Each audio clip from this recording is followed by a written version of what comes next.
ಹೆಸರು ರಾಜ್ಯಾದ್ಯಂತ ಇಡೀ ಒಂದು ಕಡೆ ಕರ್ನಾಟಕದಾದ್ಯಂತ ಸಾಕಷ್ಟು ಸದ್ದನ್ನ ಮಾಡ್ತಾ ಇರುವಂತದ್ದು ವೈದ್ಯ ವಿಚಾರಕ್ಕೆ ಸಂಬಂಧಪಟ್ಟ ಹಾಗೆ. ಗಂಡ ಕೂಡ ವೈದ್ಯ, ಆ ಹೆಂಡತಿಯು ಕೂಡ ವೈದ್ಯ, ಇಬ್ರು ಕೂಡ ಡಾಕ್ಟರ್ ಆದವರು ಸುಖ ಸಂಸಾರ ಮಾಡ್ಬೇಕಾಗಿತ್ರಿ. ಬರೀ 11 ತಿಂಗಳು ಹೋದ ವರ್ಷನೇ ಮದುವೆ ಆಗ್ಬಿಟ್ಟಿದೆ. ಸಾಕಷ್ಟು ಜೀವನ ಮಾಡಬೇಕು, ಸಾಕಷ್ಟು ಕನಸನ್ನ ಕಂಡಿದ್ರು, ಕೋಟ್ಯಾಂತರ ರೂಪಾಯಿ ಖರ್ಚು ಮಾಡಿ ಮದುವೆ ಕೂಡ ಮಾಡ್ಕೊಂಡಿದ್ರು. ನೋಡಿದ್ರೆ ಪ್ರೀ ವೆಡ್ಡಿಂಗ್ ಶೂಟ್ ಗೀಟ್ ಎಲ್ಲ ನೋಡಿದ್ರೆ ರೋಶ್ನಿ ಪ್ರಮುಖವಾಗಿ ಗಮನಿಸಬೇಕಾಗಿರುವಂತದ್ದು ಕಾಶ್ಮೀರಕ್ಕೆ ಹೋಗಿದ್ದಾರೆ. ಕಾಶ್ಮೀರದಲ್ಲಿ 6 ಲೊಕೇಶನ್ ನಲ್ಲಿ ಪ್ರೀ ವೆಡ್ಡಿಂಗ್ ಶೂಟ್ ಮಾಡ್ಕೊಂಡಿದ್ದಾರೆ. ತುಂಬಾ ಖುಷಿ ವಿಚಾರ. ಹೌದಪ್ಪ, ಗಂಡ ಹೆಂಡತಿ ಇಬ್ರು ಚೆನ್ನಾಗಿದ್ರೆ ಒಂದಿಟ್ಟು ಸಂಸಾರ ನಡೀತಾ ಆಯ್ತು. ಆದ್ರೆ ಮನಸ್ತಾಪ ಒಂದು ಕಡೆ. ಇಲ್ಲಿ ಮಹೇಂದ್ರ ರೆಡ್ಡಿ ಹೇಳ್ತಾ ಇರುವಂತದ್ದು ಏನಪ್ಪಾ ಅಂತಂದ್ರೆ, ಸಾಕಷ್ಟು ಸಮಸ್ಯೆಗಳಿತ್ತು, ಆರೋಗ್ಯ ಸಮಸ್ಯೆಗಳಿತ್ತು, ನಂದು ಒಂದು ಒಳ್ಳೆ ಕನಸಿತ್ತು, ಆ ಕನಸನ್ನ ಇವ್ರು ನುಚ್ಚು ನೂರು ಮಾಡಿದ್ರು ಅಂತ. ಮತ್ತೊಂದು ಕಡೆ ನನ್ನ ಹೆಂಡತಿಗೆ ನಾನು ಕೊಲೆ ಮಾಡಿಲ್ಲ ಅನ್ನುವಂಥದ್ದು. ಇವೆಲ್ಲವೂ ಕೂಡ ಒಂದಿಷ್ಟು ಅನುಮಾನಕ್ಕೆ ಎಡೆ ಮಾಡಿ ಕೊಡ್ತಾ ಇದೆ. ಅದರ ಜೊತೆಗೆ IV ಮೂಲಕ 3 ದಿನಗಳ ಕಾಲ IV ಮೂಲಕ ಒಂದು ಕಡೆ ಟ್ರೀಟ್ಮೆಂಟ್ ಕೊಡುವಂತ ಲೆಕ್ಕಾಚಾರದಲ್ಲಿ ನೋವಾಗ್ತಾ ಇದೆ ಅಂತಂದ್ರು ಕೂಡ. ನೋಡಿ, ಗಂಡನಿಗೆ ಲಾಸ್ಟ್ ಮೆಸೇಜ್ ಮಾಡ್ತಾಳೆ, ಯಾವಾಗ ಹೆಂಡತಿ ಈ ರೀತಿ ಆದಂತ ಸಮಸ್ಯೆಗಳಾಗ್ತಾ ಇದೆ, ನನಗೆ ನೋವು ತಾಳಕ್ ಆಗ್ತಾ ಇಲ್ಲ, ನಾನು ತೆಗಿತೀನಿ ಅಂತಂದ್ರು ಕೂಡ, ಇಲ್ಲ ಇವತ್ತೊಂದು ದಿನ ಇಟ್ಕೋ, ಕೊನೆಯದಾಗಿ ಒಂದು ಡ್ರಾಪ್ ಹಾಕ್ಬಿಡ್ತೀನಿ. ಕೊನೆಯದಾಗಿ ಅಂತಂದ್ರೆ ಅವನಿಗೆ ಗೊತ್ತಿತ್ತು, ಪ್ರೀತಿಸಿ ಮದುವೆ ಆದವರು ಒಂದು ಕಡೆ ಇವನೇ ನನ್ನ ಗಂಡ ಯಮಲೋಕದ ಹಾರಿ ತೋರಿಸ್ತಾನೆ ಅಂತ ಗೊತ್ತಿರ್ಲಿಲ್ಲ. ಬಟ್ ಇದ್ರ ಕುರಿತಾಗಿ ಒಂದಿಷ್ಟು ಬ್ರೇಕಿಂಗ್ ಇದೆ, ಅದು ಕೂಡ ಗಮನಿಸ್ತಾ ಹೋಗೋಣ. ಎಸ್, ಒಂದು ಆ ಔಷಧಿ ಕೊಟ್ಟಿದ್ದು ನಾನೇ ಅಂತ ವಿಡಿಯೋ ಕಾಲ್ ಮೂಲಕ ಒಂದಿಷ್ಟು ತಪ್ಪೊಪ್ಪಿಗೆಂದಿದ್ದಾನಂತೆ.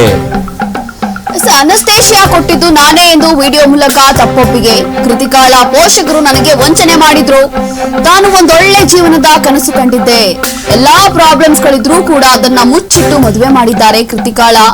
ಪೋಷಕರ ಮೇಲೆ ಆರೋಪ ಮಾಡಿರುವ ಮಹೇಂದ್ರ, ಕೃತಿಕಾ ಸಾವನ್ನಪ್ಪಿದ್ರೆ ಯುವತಿಯ ಜೊತೆ ಇರಬಹುದು, ಅದೇ ಕಾರಣಕ್ಕೆ ಹತ್ಯೆಗೆ ಪ್ಲಾನ್ ರೂಪಿಸಿದ್ದೆ ಅಂತ ಹೇಳಿಕೆ ಕೊಟ್ಟಿದ್ದಾರೆ. ಮತ್ತಷ್ಟು ವಿಚಾರಗಳನ್ನ ಪೊಲೀಸರ ಮುಂದೆ ಒಪ್ಪಿಕೊಂಡಿದ್ದಾನೆ ಆರೋಪಿ ಮಹೇಂದ್ರ. ನೋಡಿ, ಅನಸ್ತೇಶಿಯಾ ಕೊಟ್ಟಿದ್ದು ನಾನೇ ಅಂತ ಹೇಳಿ ಒಪ್ಕೊಂಡಿದ್ದಾನೆ ವಿಡಿಯೋ ಕಾನ್ಫರೆನ್ಸ್ ಮೂಲಕ. ಅದ್ರಲ್ಲೂ ಕೂಡ ಏನು ಎಲ್ಲಾ ಪ್ರಾಬ್ಲಮ್ಸ್ ಗಳಿದ್ರೂ ಕೂಡ, ಅಂದ್ರೆ ಈಕೆಗೆ ಒಂದ್ ಸ್ವಲ್ಪ ಹೆಲ್ತ್ ಇಶ್ಯೂಸ್ ಇತ್ತು, ಅಂತ ದೊಡ್ಡ ಪ್ರಾಬ್ಲಮ್ ಇರ್ಲಿಲ್ಲ ಅಂತ ನನಗನ್ಸುತ್ತೆ ಸಿರಾಜ್. ಏನೋ ಕ್ಯಾನ್ಸರ್ ಅನ್ನೋ ರೋಗ ಇತ್ತಾ ಅಥವಾ ಬೇರೆ ಏನೋ ರೋಗ ಇತ್ತಾ? ಯಾವುದೇ ರೋಗಕ್ಕೂ ಕೂಡ ಈಗ ಔಷಧಿ ಬಂದಿದೆಯಲ್ಲ, ಔಷಧಿ ಬಂದಿದೆ. ಅನಸ್ತೇಶಿಯಾ ಓವರ್ ಡೋಸ್ ಆದ್ರೆ ಏನಾಗುತ್ತೆ ಅನ್ನೋದು ಎಲ್ಲರಿಗೂ ಗೊತ್ತಿರುವಂತ ವಿಚಾರ. ಡಾಕ್ಟರ್ ಇದ್ರು ಕೂಡ ಗೊತ್ತಿದ್ರು ಕೂಡ ಮಾಡಿದಾನಲ್ಲ. ಈಗ ಇಬ್ರು ಕೂಡ ವೈದ್ಯರೆ, ಯಾರು ಯಾವ ರೀತಿಯಾಗಿ ಟ್ರೀಟ್ಮೆಂಟ್ ಕೊಡ್ತಾ ಇದಾರೆ, ಏನ್ ಕೊಡ್ತಾ ಇದಾರೆ, ಹೆಲ್ತ್ ಇಶ್ಯೂ ಅಪ್ಪ. ಹೌದಪ್ಪ, ಬೇರೆ ಡಾಕ್ಟರ್ ಹತ್ರ ತೋರಿಸ್ಬೇಕಾಗಿತ್ತು, ಬಟ್ ಇವನೇನ್ ಮಾಡಿದ್ದಾನೆ, ಕೊಲ್ಲೇಬೇಕು ಅಂತ ಮನಸ್ಸು ಮಾಡಿದ. ಕೊಲ್ಲಲೇಬೇಕು ಅಂತ ಮನಸ್ಸು ಮಾಡಿದವನು ರೀಸನ್ ಅಷ್ಟೇ. ಯಾಕಂದ್ರೆ ಇಷ್ಟ ಇರ್ಲಿಲ್ವೋ ಅಥವಾ ಕಷ್ಟ ಆಗಿತ್ತು, ಹಾಗಿದ್ರೆ ಒಂದ್ ಕಡೆ ಡಿವೋರ್ಸ್ ಕೊಡ್ಬಹುದಾಗಿತ್ತಪ್ಪ. ಯಾಕೆ ಆ ಜೀವವನ್ನ ತೆಗಿಯಕ್ ಹೋದೆ? ನೋಡಿ, ಆ ಕುಟುಂಬ, ತನ್ನದೇ ಆದಂತ ಒಂದಿಷ್ಟು ಮನೆ, ಸಂಸಾರ ಎಲ್ಲವೂ ಕೂಡ ಬಿಟ್ಟು ಬಂದಂತ ಸಂದರ್ಭದಲ್ಲಿ ನಿಮ್ಮ ಜೊತೆ ಜೀವನ ಮಾಡಕ್ಕೆ ಬಂದಂತ ಆ ಹೆಣ್ಣು ಮಗಳಿಗೆ ಸರಿಯಾದ ರೀತಿಯಾದಂತಹ ರೆಸ್ಪಾನ್ಸ್ ಮಾಡ್ಲಿಲ್ಲ ಅಂತಂದ್ರೆ, ಹೌದಪ್ಪ ನೀನು ನನಗೆ ಇಷ್ಟ ಇಲ್ಲ, ನನ್ನ ಮನಸ್ಸಿನಲ್ಲಿ ಬೇರೆಯವರು ಯಾರೋ ಇದ್ದಾರೆ, ನಾನು ಬೇರೆ ಕನಸನ್ನ ಕಾಣ್ತಾ ಇದ್ದೀನಿ ಹಾಗಂತ ಅಂದಾಗ ಬೇರೆ ಹಾದಿ ಹಿಡಿಬಹುದಾಗಿತ್ತು. ಅದನ್ನ ಬಿಟ್ಬಿಟ್ಟು ಅವಳಿಗೆ ಯಮಲೋಕದ ಹಾದಿ ತೋರಿಸಿದ್ರೆ ಎಷ್ಟು ಮಟ್ಟಿಗೆ ಸರಿ ಇದು? ಎಷ್ಟು ಮಟ್ಟಿಗೆ ಸರಿ? ಹಾಗಾದ್ರೆ ನೋಡಿ, ಇದೀಗ ವಿಡಿಯೋ ಕಾಲ್ ಮೂಲಕ ನಾನು ಏನ್ ಮಾಡಿದ್ದೀನಿ, ಏನ್ ಕತೆ, ನಾನು ತಪ್ಪೊಪ್ಕೊಂಡಿದ್ದೀನಿ ಅನ್ನುವಂಥದ್ದು.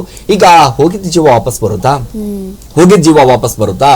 ಈ ರೀತಿ ಆದಂತ ಪ್ರಶ್ನೆ ಸಹಜವಾಗಿ ಮೂಡ್ತಾ ಇರುವಂತದ್ದು. ಇದು ಎಷ್ಟು ಮಟ್ಟಿಗೆ ನೋಡಿ, ಎಂತೆಂತ ಅಂದ್ರೆ ಇವಾಗ ಆಗ್ತಾ ಇರುವಂತಹ ಪ್ರಕರಣಗಳು, ಇತ್ತೀಚೆಗೆ ನಾವು ನೋಡ್ತಾ ಇರುವಂತಹ ಕೇಸ್ಗಳು, ಯಪ್ಪ ನಿಜವಾಗ್ಲೂ ಮದ್ವೆನೇ ಬೇಡ ಅನ್ಸ್ಬಿಡುತ್ತೆ. ಅಂದ್ರೆ ಇವಾಗ ಯಾರೆಲ್ಲ ಸಿಂಗಲ್ಸ್ ಇದಾರೋ ಅವ್ರಿಗೆಲ್ಲ ನಿಜವಾಗ್ಲೂ ಇದೆಲ್ಲ ನೋಡ್ತಾ ಇದ್ರೆ ಏನಕ್ ಬೇಕು ಮದ್ವೆ, ಗಂಡ ಹೆಂಡತಿ ಅನ್ಸುತ್ತೆ. ಯಾಕೆ ಅಂತಂದ್ರೆ ಎಲ್ಲ ಒಂದ್ ಸ್ವಲ್ಪ ದಿನ ಡೈವರ್ಸ್ ಆಗ್ಬಿಡುತ್ತೆ, ಅಥವಾ ಗಂಡ ಹೆಂಡತಿನ ಸಾಯಿಸ್ಬಿಡ್ತಾನೆ, ಹೆಂಡತಿ ಗಂಡನ್ ಸಾಯಿಸ್ಬಿಡ್ತಾಳೆ, ಅಥವಾ ಹೆಂಡತಿ ಬೇರೆಯವ್ನ ಇಟ್ಕೊಂಡಿರ್ತಾಳೆ, ಅಥವಾ ಇವಾಗ ನೋಡಿ ಇವನೇ ಇವಾಗ ಬೇರೆ ಇಟ್ಕೊಂಡೇನೋ ಅನೈತಿಕ ಸಂಬಂಧ. ಇದೆಲ್ಲವೂ ಕೂಡ ಕಾರಣ ಅಂದ್ರೆ ಒಂದು ಜೀವಕ್ಕೆ ಬೆಲೆನೇ ಇಲ್ದಿರೋ ತರ ಆಗ್ಬಿಟ್ಟಿದೆ ಸಿರಾಜ್. ಈಗ ಇಷ್ಟ ಇಲ್ಲ ಅಂದ್ರೆ ಡೈರೆಕ್ಟ್ ಆಗಿ ಬಿಟ್ಟು ಬಿಡ್ಬೇಕು, ಡೈವರ್ಸ್ ಕೊಟ್ರೆ ಬಿಟ್ಟು ಬಿಡ್ಬೇಕು. ಹಂಗನ್ಬಿಟ್ಟು ನೀವು ಅವ್ರನ್ನೇ ಸಾಯಿಸಿ ಮತ್ತೆ ನಾನು ಬೇರೆಯವ್ರ ಜೊತೆ ಇರ್ತೀನಿ ಅನ್ನುವಂಥದ್ದು ನಿಜವಾಗ್ಲೂ ಇದು ಮನುಷ್ಯತ್ವನ? ಇದು ಅಲ್ಲ. ಇಂಥವರ ಅಕ್ಕ ತಂಗಿರ್ ಜೊತೆ ಈ ತರ ಆದ್ರೆ ಇವ್ರು ಏನ್ ಮಾಡ್ತಾರೆ ಅಂತ ನಾ ಹೇಳೋದು. ಇಲ್ಲ, ಇವ್ರು ಏನ್ ಮಾಡ್ತಾರೆ ಗೊತ್ತಾ? ಇವ್ರು ಸಂಸಾರ ಮಾಡಿದ್ದು ಬಹಳ ದಿನ ಅಲ್ಲ ರೋಶ್ನಿ, ಬರೀ 11 ತಿಂಗಳು ಮದ್ವೆ ಆಗಿದ್ರಲ್ಲ.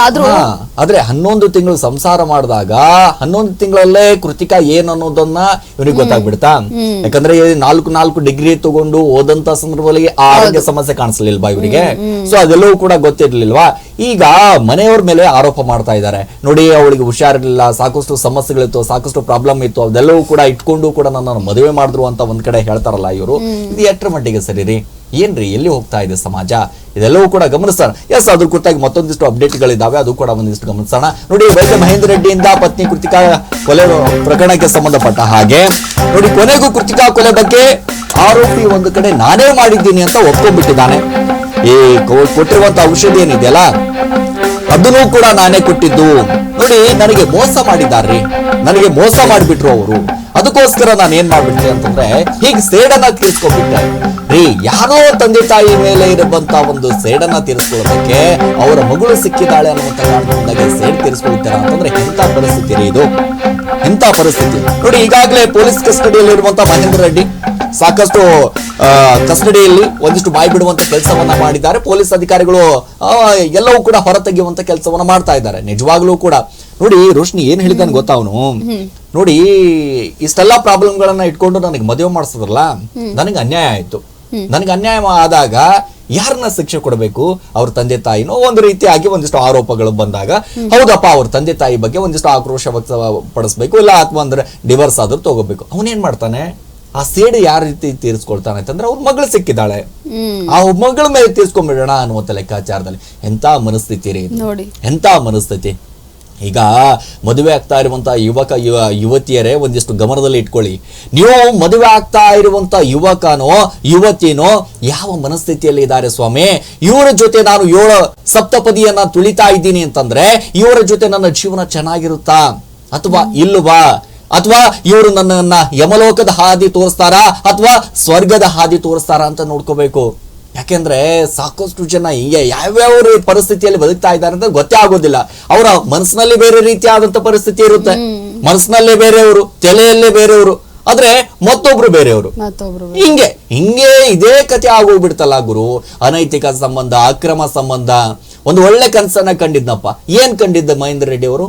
ಏನ್ ಕಂಡಿದ್ರೆ ಹಾಗಾದ್ರೆ? ಏನೋ ಹಾಸ್ಪಿಟಲ್ ಕಟ್ಟಬೇಕು, ಸಮಾಜ ಸೇವೆ ಮಾಡ್ಬೇಕು ಅಂತಾನೋ ಕಟ್ಟಿದ್ನೋ, ಅಥವಾ ಬೇರೆಯವ್ರ ಜೀವನ ಹಾಳು ಮಾಡ್ಬೇಕು ಅಂತ ಕನಸು ಕಂಡಿದ್ನೋ? ಏನ್ ಕಟ್ಟಿದ್ದ? ಆ ಕನಸನ್ನ ಹೇಳ್ಬಹುದಾಗಿತ್ತಲ್ಲ. ಹೌದಪ್ಪ, ಕೃತಿಗಾಗಿ ಹೇಳ್ಬಹುದಾಗಿತ್ತು, ನೀ ನನಗೆ ಇಷ್ಟ ಇಲ್ಲ, ನಿನ್ನ ತಂದೆ ತಾಯಿ ನನಗೆ ಮೋಸ ಮಾಡಿದ್ದಾರೆ, ಹಾಗಾಗಿ ನಾನು ನಿನ್ನನ್ನು ಕೊಲ್ತಾ ಇದ್ದೀನಿ ಅಂತ ನೇರವಾಗಿ ಹೇಳ್ಬಹುದಾಗಿತ್ತು. ಅಥವಾ ಅವ್ರ ಮನೆಗೆ ಬಿಟ್ಟು ಬಂದ್ಬಿಡ್ಬಹುದಾಗಿತ್ತು, ಅಥವಾ ಡಿವೋರ್ಸ್ ಕೊಟ್ಬಿಡ್ಬಹುದಾಗಿತ್ತು. ಅದನ್ನ ಬಿಟ್ಬಿಟ್ಟು ಆ ಪಾಪ ಜೀವಕ್ಕೆ 3 ದಿನ IV ಹಾಕಿ ಟ್ರೀಟ್ಮೆಂಟ್ ಕೊಟ್ಟು ಅದಕ್ಕೆ ಸಾಯಿಸೋದು ಅಂದ್ರೆ ನರಕ ರೀ. ನಿಜವಾಗ್ಲೂ ಕೂಡ ನರಕ ಅನಿಸ್ಬಿಟ್ಟಿದ್ದಾಳೆ. ನರಕ ಅನುಭವಿಸಿ ಆ ಪಾಪ ಆತ್ಮಕ್ಕೆ ಶಾಂತಿ ಆದ್ರೂ ಸಿಗ್ಲಿ. ಅಲ್ಲ, ಇವಾಗ ಇಂಥವ್ರಿಗೆ ಎಂತ ಶಿಕ್ಷೆ ಆಗುತ್ತೆ ಅಂತ ಕಾನೂನು ರೀತಿಯಾಗಿ ಮೆಡಿಕಲ್ ಏನಿದೆ, ಪಬ್ಲಿಕ್ ಪ್ರಾಸಿಕ್ಯೂಟರ್ ಏನಿದಾರಲ್ಲ ಅದನ್ನ ಕರೆಕ್ಟ್ ಆಗಿ ನೋಡ್ಕೊಂಡು ಕಾನೂನು ರೀತಿಯಾಗಿ ಯಾವ ಶಿಕ್ಷೆಯನ್ನು ಕೊಡಬೇಕು ಅದನ್ನ ಕೊಡ್ತಾರೆ. ಸೊ ಇವತ್ತು ಅದಕ್ಕಿಂತ ಮುಖ್ಯವಾಗಿ ಏನ್ ಗೊತ್ತಾ ರೋಶ್ನಿ, ಇವತ್ತು ಸೌಜನ್ಯ ಅವರು ಸುದ್ದಿಗೋಷ್ಠಿಯನ್ನ ಮಾಡಿದ್ರು. ಯಾರು? ಕೃತಿಕಾ ಅವರ ತಾಯಿ ಒಂದಿಷ್ಟು ಸುದ್ದಿಗೋಷ್ಠಿಯನ್ನ ಮಾಡಿದ್ರು. ಸುದ್ದಿಗೋಷ್ಠಿ ಉದ್ದಕ್ಕೂ ಕೂಡ ಈ ಕಿಲ್ಲರ್ ಅಳಿಯ ಇದಾನಲ್ಲ ಅವನ ಬಗ್ಗೆ ಎಳೆಯಾಗಿ ಬಿಚ್ಚಿಟ್ಟಿದ್ದಾರೆ. ಎಸ್, ಗಮನಿಸಿ. ನೋಡಿ, ವೈದ್ಯ ಕೃತಿಕಾ ರೆಡ್ಡಿ ಕೊಲೆ ಪ್ರಕರಣಕ್ಕೆ ಸಂಬಂಧಪಟ್ಟಂತೆ ಮಗಳ ಕೊಲೆ ಬಗ್ಗೆ ತಾಯಿ ಸೌಜನ್ಯ ಸುದ್ದಿಗೋಷ್ಠಿ ನಡೆಸಿದ್ರು. ಅವಳೇ ನಮಗೆ ಸರ್ವಸ್ವ ಆಗಿದ್ಲು ಅಂತ ಕಣ್ಣೀರ್ ಹಾಕಿದ್ದಾರೆ. ಪೊಲೀಸರ ಮುಂದೆ ಕೃತಿಕಾ ಪತಿ ಹೇಳ್ತಾ ಇರೋದು ಸುಳ್ಳು, ಕೃತಿಕಾಗೆ ಕಾಯಿಲೆ ಇತ್ತು ಅನ್ನೋದು ಸುಳ್ಳು, ಸೈಲೆಂಟ್ ಕಿಲ್ಲರ್ ಅಷ್ಟು ನಾಜೂಕಾಗಿ ನಡೆದುಕೊಂಡಿದ್ದ ಅಷ್ಟೇ. ಆರೋಪಿ ಮಹೇಂದ್ರ ರೆಡ್ಡಿ ವಿರುದ್ಧ ಸೌಜನ್ಯ ಕಿಡಿಕಾರಿದ್ದಾರೆ. ವೈದ್ಯ ಕೃತಿಕಾ ರೆಡ್ಡಿ ಕೊಲೆ ಪ್ರಕರಣದಲ್ಲಿ ನೋಡಿ ಸುದ್ದಿಗೋಷ್ಠಿ ನಡೆಸಿ ಇಡೀ ಸುದ್ದಿಗೋಷ್ಠಿಯಲ್ಲಿ ಕಣ್ಣೀರ್ ಹಾಕಿದಾರಂತೆ. ಅದ್ರಲ್ಲೂ ಕೂಡ ಇವಾಗ ಹೇಳ್ತಾ ಇರೋದು ಸುಳ್ಳು. ಇನ್ನ ಅದೇನೇನು ಇವನು ಸೈಕೋನಾ ಅಂತ ಯಾವರು ಅಂದ್ರೆ ಯಾವುದೇ ಆಗ್ಲಿ ತನ್ನ ಮಗಳನ್ನ ಕಳ್ಕೊಂಡಾಗ ಸಹಜವಾಗಿ ಕಣ್ಣೀರು ಬರುತ್ತೆ. ಅಲ್ಲಲ್ಲ, ಈಗ ಇವ್ರ ಅಳಿಯ ಅಂತ ಇವಾಗ ಏನ್ ಕೊಲೆ ಮಾಡಿದಾನಲ್ಲ ಇವನೇನ್ ಸೈಕೋನಾ ಅಂತ ನನಗೆ. ಅಂದ್ರೆ ಸೈಕೋನೇ ಇರ್ಬೋದು ಒಂದು ರೀತಿಯಾಗಿ, ಯಾಕಂದ್ರೆ ನಡ್ಕೊಂಡಿರೋ ರೀತಿ ಮಾಡಿರೋ ರೀತಿ ಅವೆಲ್ಲ ಸೈಕೋಗಳು ಮಾಡೋ ಕೆಲಸಗಳು. ಇನ್ನೊಂದು ಅವ್ರ ಅತ್ತೆ ಒಂದು ಹೆಸರು ಕೊಟ್ಟಿದ್ದಾರೆ ರೋಶ್ನಿ, ಸೈಲೆಂಟ್ ಕಿಲ್ಲರ್ ಅಂತ. ಅಂದ್ರೆ ಸೈಲೆಂಟ್ ಆಗೇ ಇರ್ತಿದ್ದ, ಏನು ಕೂಡ ಮಾತಾಡ್ತಾ ಇರ್ಲಿಲ್ಲ, ಏನು ಕತೆ ಇಲ್ಲ. ಒಂದು ರೀತಿಯಾಗಿ ಮುಖ ನೋಡ್ರಿ ಹೆಂಗಿದೆ, ಒಳ್ಳೆ ಅದು ಯಾವ್ದೋ ಪಾಪ ಜೀವ ತೆಗೆದು ಬಿಟ್ಟಲ್ರಿ, ಅಮಾಯಕ ಜೀವ. ಎಸ್, ಮತ್ತೊಂದಿಷ್ಟು ಅಪ್ಡೇಟ್ ಇದೆ, ಅದು ಕೂಡ ಗಮನಿಸೋಣ. ಎಸ್.